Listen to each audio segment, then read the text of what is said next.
Alright, so this is my solar hunter build. No, I'm doing one of these for each of the builds that I have in my arsenal. These are the builds that I've curated to make sure they are as amazing as possible, able to hold up under the test of time, because now we are in a stage where the game is over. It's no more live updates. So I feel like this is the best way to be able to get my goodbyes, my memories of everything that came with Destiny, all the good times that I had playing with all my friends and everything like that. And I wanted to leave something behind, so if somebody decides to pick up the game randomly while they're playing and they're trying to figure out how to play this game, they want to get beyond the learning curve quickly. This is a build that they can use that synergizes extremely well. It's actually, I believe, the best build now with all the updates to the game based on just using the synergy. You're doing the math. Now, I base all of my builds based on frequency of use. It's really that simple. So in this one, obviously I'm using the new aspect, crack shot. Crack shot, I believe, is the best that they put out in a long time. They really went all out with this thing. Now what it does is it allows you to be able to use your dodge. It doesn't matter which dodge you use. Whatever dodge you use is just going to have the associated time and ability with it. So you're still going to pull out your flaming pistol, hit him with 3 shots, boom, boom, boom, and land all 3. You also get cure, which is also amazing. You're going to be scorching your enemies as well along with that. Now when you pair that with knock them down, you're going to be able to get radiant when you're using an acrobat dodge, as well as when you're using weighted throwing knife. You're able to get your dodge back immediately on precision kills, as well as get your knife back immediately on kills while radiant. Now I'm pairing all that with wormhusk, which also got a buff in this last update where it became more of an exclusive solar exotic.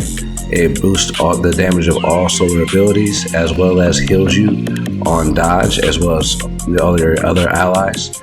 Devil's Ruin also got a catalyst, which just essentially allows you to do more damage when you pick up your fire sprites. I'm pairing all that with Ember of Singeing. Singeing allows any scorch damage to supercharge your dodge, so that actually allows you to get it back even faster. I've combined that with a few other orbs of light options to be able to get it back even more, making this dodge really the centerpiece of the entire build. Worthy so because it gives me cure, scorch, as well as healing to my entire team all at once while giving me radiant. So you really can ask for more.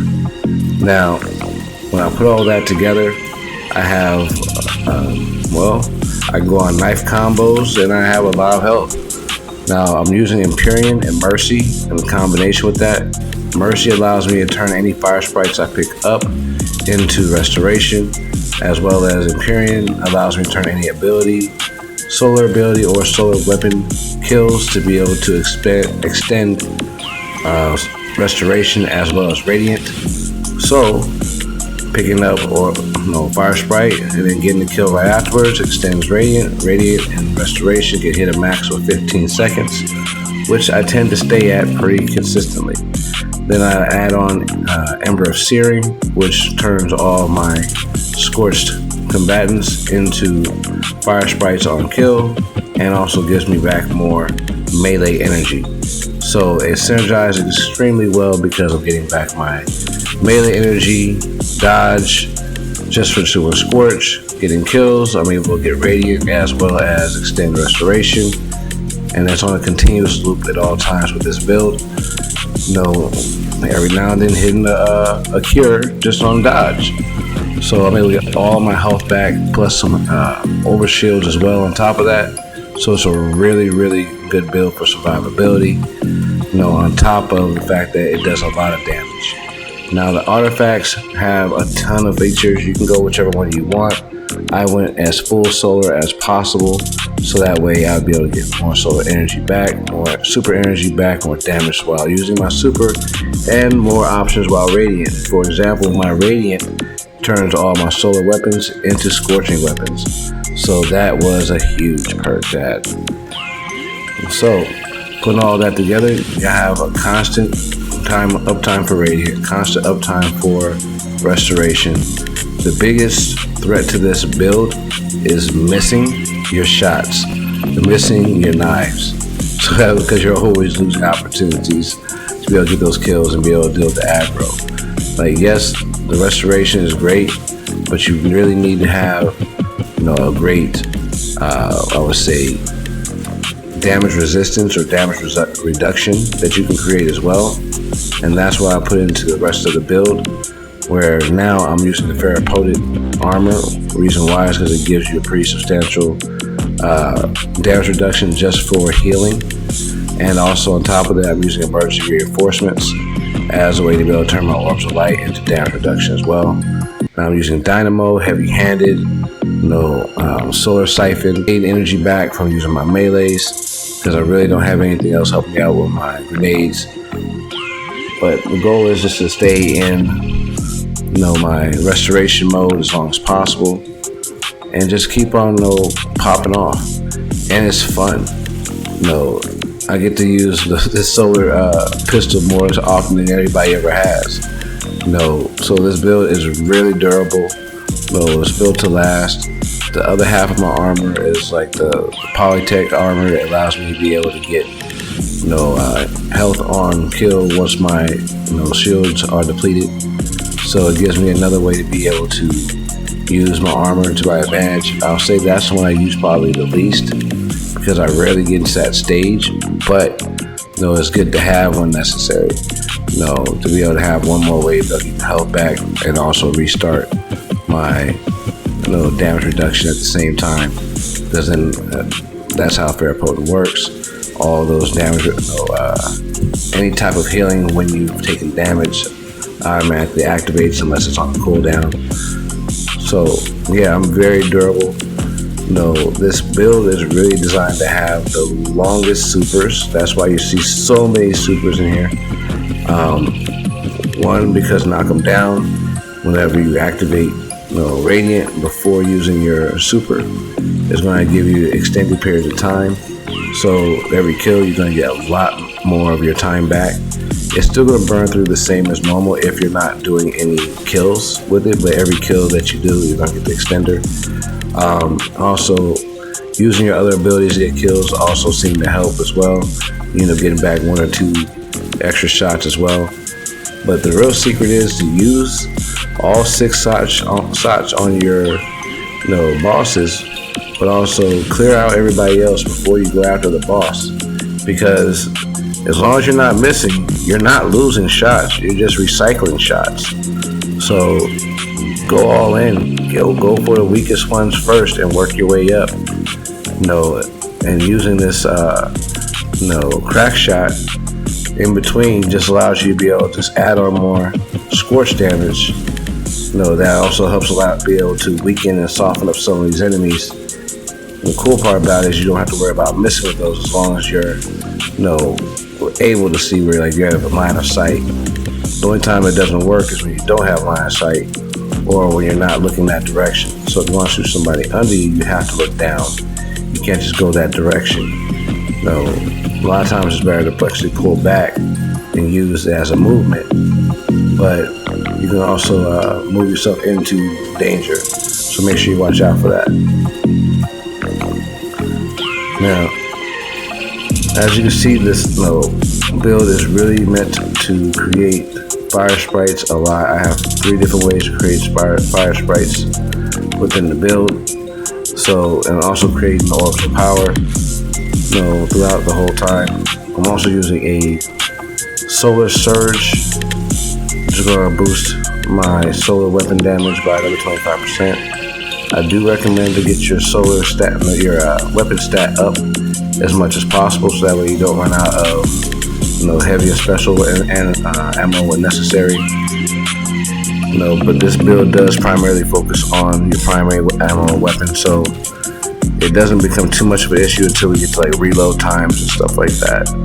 But it's better to have it, and not need it than need it and not have it in this particular case, because only the other thing I can think of doing is just adding more energy to, either health or to the super health super, or I guess utility. Because then that can also work as well. Because the more energy you have in your utility slot, it allows you to get a higher damage out of crack shot. But I'm already getting a higher damage out of crack shot while using wormhusk. So it would be allowing me to double down. I believe that's why it does so much damage the way I'm using it. And the fact that also I'm getting so much health back and healing my teammates whenever I have them. It just works out to everybody's favor.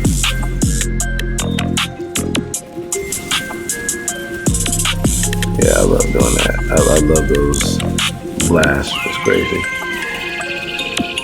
Yeah, but to be honest, this was the one I played first. That's actually the reason why I started with this one as the first build to use, for this goodbye to Destiny 2. When I played Hunter, it was the very first one I played as. I didn't really care for Arc. I was always into Solar. I liked Cade. I thought it was all pretty cool. So it reminded me of Talon a bit from the Batman series where he was a knife thrower. But also I like the Wild West build. That's why I've always preferred the 6-shooter over Blade Barrage or anything else. The 6-shooter just always felt right, but I never felt like it was strong as it should have been. Being able to use crack shot to really boost it up, I thought was pretty dope. Lets me throw in some extra shots. Those just using its ability, so that's pretty cool too. But yeah, this is one that got me addicted to the game. This is the one that made me want to play this game more, or at least the Hunter build. It's always been my favorite. So yeah, it's one I want to start off with. If there's any other ones you want me to do, let me know. The ones I already have in mind would be, Void Titan. I want to do one for that. I'm going to do one for Void Warlock because same reason. Why I did the Solar Hunter, it was my first one. But also I'm going to get into Strand and some other stuff that came in later. Really I want to make sure that I have at least a few builds, at least 3 builds for each class that I would say that I really use a lot.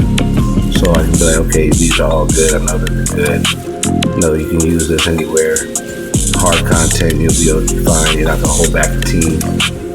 That type of thing.